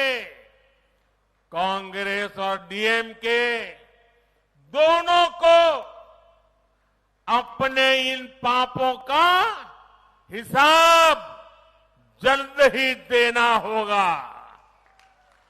हिसाब मांगोगे ना? நண்பர்களே, இது நீங்க யாரும் செய்த குற்றமில்லை, நாங்கள் செய்த குற்றமும் இல்லை, திமுகவும் காங்கிரசும் செய்த குற்றம். அவங்க ரெண்டு பேரும் சேர்ந்து இந்த மாதிரி ஒரு பாவத்தை செய்திருக்கிறார்கள். அவர்களுடைய செயல் மக்களோட கண்ணுல புழுதி வாரி தூதிட்டு அவர்களுடைய பாதையை அவர்கள் நடத்தி கொண்டிருக்கிறார்கள். மக்கள் கண்ணில் விழுந்த தூசி மாதிரி அவங்க. இனியும் மக்கள் அவர்களை ஏற்றுக்கொள்ளவே மாட்டார்கள். என் மீனவ சகோதர சகோதரிகள் இனியும் அவர்களை பொறுத்துக் கொள்ள மாட்டார்கள், பொங்கி எழுவார்கள். காங்கிரசும் திமுகவும் அவங்க பண்ண தப்புக்கும் அவங்க பண்ண பாவத்துக்கும் பதில் சொல்ல வேண்டிய காலம் நெருங்கிவிட்டது. தன்னுடைய பாவ கணக்குக்கு அவங்க பதில் சொல்லியே ஆக வேண்டும். ஏன்னா கேட்கிறது நீங்க கேப்பீங்களா? அவங்க பாவ கணக்குக்கு பதில் கேப்பீங்களா? मांगेंगे ना? கேப்பீங்களா? साथियों, केंद्र की एनडीए सरकार महिला सशक्तिकरण के लिए पूरी शक्ति से काम कर रही है और मुझे खुशी है कि आज मंच पर भी बहुत बड़ी मात्रा में महिलाएं उसका नेतृत्व की ताकत दिखा रही है। लेकिन भाइयों बहनों, डीएमके कांग्रेस के लोग महिलाओं को केवल धोखा देना जानते हैं, उनका अपमान करना जानते हैं। तमिलनाडु के लोग जानते हैं कि जयललिता जी के साथ डीएमके नेताओं ने कैसा व्यवहार किया था। डीएमके में वही संस्कृति अब भी जारी है। तमिलनाडु में महिलाओं के खिलाफ अपराध बढ़े हैं। ये लोग महिलाओं के नाम पर राजनीति करने की कोशिश करते हैं। जब हम महिला आरक्षण बिल लेकर आए तो इसमें सहयोग की जगह डीएमके नेताओं ने उस पर भी सवाल उठाए। डीएमके और कांग्रेस महिला विरोधी है और यही उनका असली चेहरा है। நண்பர்களே, மத்தியில் இருக்க நம்முடைய என்டிஏ அரசு எப்பவுமே பெண்களுக்கான அரசு, பெண்களை முன்னேற்றுவதற்கான அரசு, பெண்களுக்கு அதிகாரம் அளிக்கும் அரசு. ஆனா திமுக காங்கிரஸ் கூட்டணி இருக்க இண்டி கூட்டணி அவங்களுக்கு பெண்களை ஏமாற்ற மட்டும்தான் தெரியும், பெண்களை அவமானப்படுத்த மட்டும்தான் தெரியும். பாஜக தான் பெண்களை மதிக்கின்ற கட்சி. இந்த மேடையை பார்த்தபோது கூட உங்களுக்கு புரிந்திருக்கும் எத்தனை மகளிர் இங்கே தலைவர்களாக வீற்றிருக்கிறார்கள் என்று.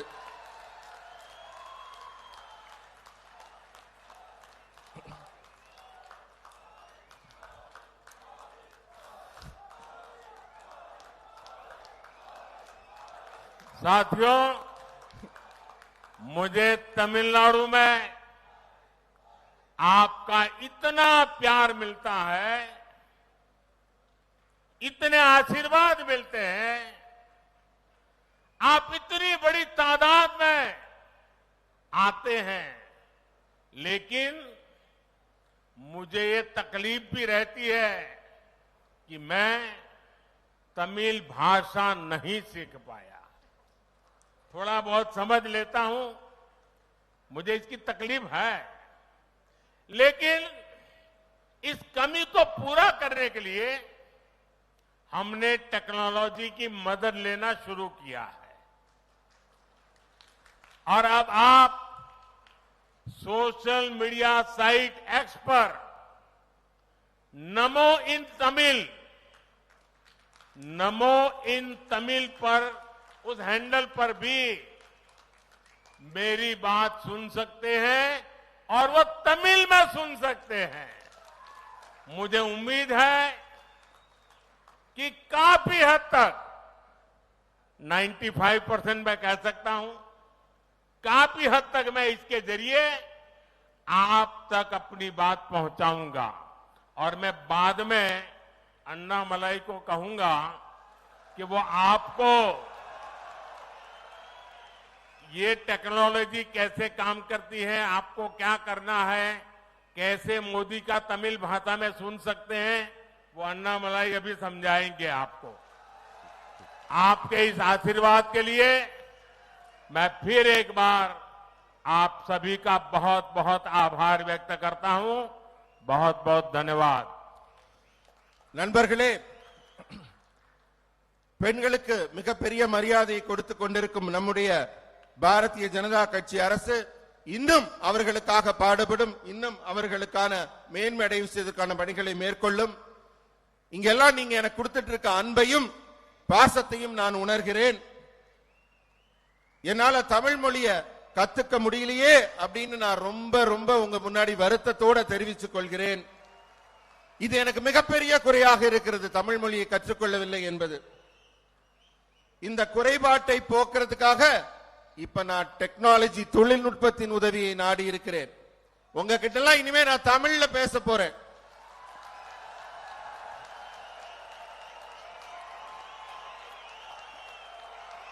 இனிமே நீங்க சமூக ஊடகத்துல எக்ஸ் தளத்திலையும் நம்ம நமோ ஆப்ல நமோ இன் தமிழ் இனிமே வரப்போகுது. அதுல நான் உங்கள்ட்ட தமிழ்ல என்னோட குரல்லே பேச போறேன்.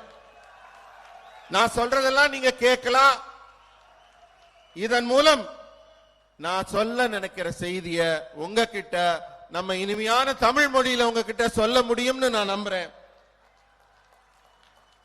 உங்க அன்புக்கு என்னால வேற எந்த காணிக்கையும் திருப்பி செலுத்த எனக்கு தோணல. நீங்க மிகப்பெரிய அன்பை, மிகப்பெரிய பாசத்தை, மிகப்பெரிய வாழ்த்துக்களை எனக்கு கொடுத்து கொண்டிருக்கிறீர்கள். அந்த வாழ்த்துக்களுக்கெல்லாம் உங்களுக்கு நன்றி தெரிவித்துக் கொள்கிறேன். अन्नामलाई जरा समझाइए। அண்ணாமலை அவர்கள் அது எப்படின்னு உங்களுக்கு இப்ப அதை விளக்குவார்.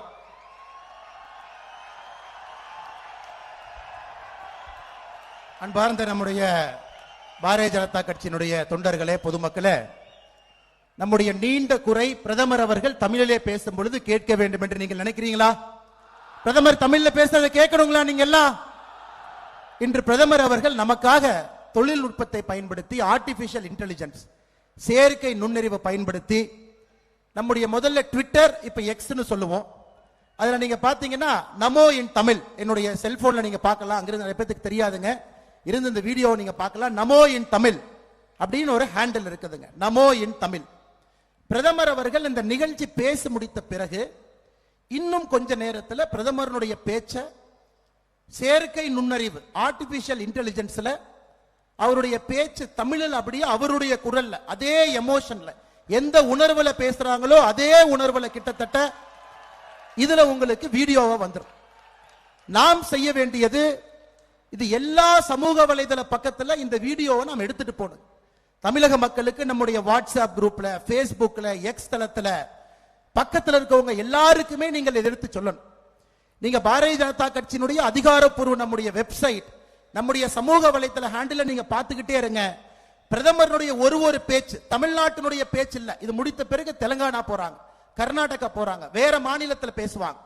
அந்த மாநிலத்தில் பேசக்கூடிய அந்த பேச்சுல முக்கியமான விஷயத்தையும் தமிழிலே மொழிபெயர்த்து செயற்கை நுண்ணறிவோடு அன்னைக்கு சாயந்திரத்துக்குள்ள இருக்கு. அதனால் நீங்கள் பிரதமருடைய தமிழ்நாட்டினுடைய பேச்சையும் கேட்கலாம், தமிழ்நாட்டிற்கு வெளியே இருக்கக்கூடிய பேச்சையும் கேட்கலாம். இதை எல்லோரிடமும் கொண்டு செல்ல வேண்டியது உங்களுடைய கடமை. இன்னைக்கு சாயந்திரத்துக்குள்ள இது பத்தி எல்லா சம்பூர்ணமான டீடைல்ஸ் உங்களுக்கு இருக்கும். இதை நீங்கள் சாதாரண நம்முடைய மக்களுக்கு, வீட்டில் இருக்கக்கூடிய நம்முடைய தாய்மார்களுக்கு, வெளியே இருக்கக்கூடிய பெண்களுக்கு, வீட்டில் இருக்கக்கூடிய குழந்தைகளுக்கு நீங்கள் எடுத்து செல்ல வேண்டும் என்று பிரதமர் மோடி அவர்கள் சார்பாக அன்பார்ந்த கோரிக்கை வைக்கின்றோம். நன்றி. मेरा ये प्रयास आपके आशीर्वाद से सफल होगा। क्या आप लोग इसको डाउनलोड करके तमिल में मेरे मन की बात सुनेंगे? என்னுடைய இந்த முயற்சி உங்களுடைய அன்பால் நிச்சயமாக வெற்றி அடையும் என்கின்ற நம்பிக்கை எனக்கு இருக்கு. அதனால் இந்த சமூக வலைதளத்தில் இப்ப பிரதமர் அவர்கள் பேசிய அந்த பேச்செல்லாம் செயற்கை நுண்ணறிவில் இருக்கும் பொழுது அதை நீங்க பதிவிறக்கம் செய்து பிரதமருடைய மனதின் குரல் போல இதை கேட்பீங்களா? கேட்பீங்களா? கேட்பீங்களா? औरों को भी सुनने के लिए बताएंगे. நீங்கள் கேட்பது மட்டுமல்ல, இன்னொருத்தரையும் கேட்க சொல்லுவீங்களா? கேட்க சொல்லுவீங்களா? हर एक को मोबाइल पर सिखाएंगे कि कैसे सुनना चाहिए. எல்லாரும் உங்களுடைய மொபைல் போன்ல இதை எப்படி நீங்க கத்துக்கணும். இப்ப நம்ம பேசணும், சமூக வலைதளத்தில் வீடியோ வர ஆரம்பிக்கும், நீங்க கத்துக்கணும், கேட்க ஆரம்பிக்கணும், மற்றவங்களையும் கேட்க வைக்கணும். உங்களுடைய போனை உயர்த்தி மோடி அவர்களுக்கு கேட்போம்னு காட்டுவீங்களா? உங்களுடைய மொபைல் போன்ல கையில் எடுத்து நிச்சயமாக நாங்கள் கேட்போம், கேட்க வைக்கின்றோம் சொல்லுவீங்களா? லைட் ஆன் பண்ணி காட்டுவீங்களா? மோடி அவர்களே நிச்சயமாக நாங்கள் செய்வோம் என்று இங்க இருக்கக்கூடிய லைட் ஆன் பண்ணி மொபைல் போன்ல காட்டுவீங்களா? நிச்சயமாக உங்களோடு இருக்கின்றோம் என்று சொல்வீர்களா? ये मोदी जो तमिल में कोशिश कर रहा है ना, आप तमिल भाषा का सम्मान कर रहे हैं, आप मोदी का तमिल के प्रति प्यार है उसका सम्मान कर रहे हैं, और इसलिए मैं आपका आभार व्यक्त करता हूं. மோடி அவர்கள் தமிழிலே பேச வேண்டும் என்று நான் எதற்காக நினைக்கின்றேன் என்றால், உங்களுடைய மொழிக்கு, நம்முடைய மொழிக்கு அந்த மரியாதை கொடுக்க வேண்டும் என்று துடித்துக் கொண்டிருக்கின்றேன். நிச்சயமாக என்னுடைய குரலை நீங்க தமிழிலே கேட்க வேண்டும் என்று அன்போடு கேட்டுக்கொள்கின்றேன். மறுபடியும் இதே உங்களுடைய கையை உயர்த்தி மோடி அவர்களுக்கு நீங்கள் ஆதரவு தெரியுங்கள் சகோதர சகோதரிகளே. இந்த மரியாதை நம்முடைய தமிழ் மொழிக்கு, உலகத்தினுடைய தொன்மையான மொழிக்கு நாம் செய்யக்கூடிய மரியாதை. भारत माता की, भारत माता की, भारत माता की. बहुत बहुत धन्यवाद. वणक्कम.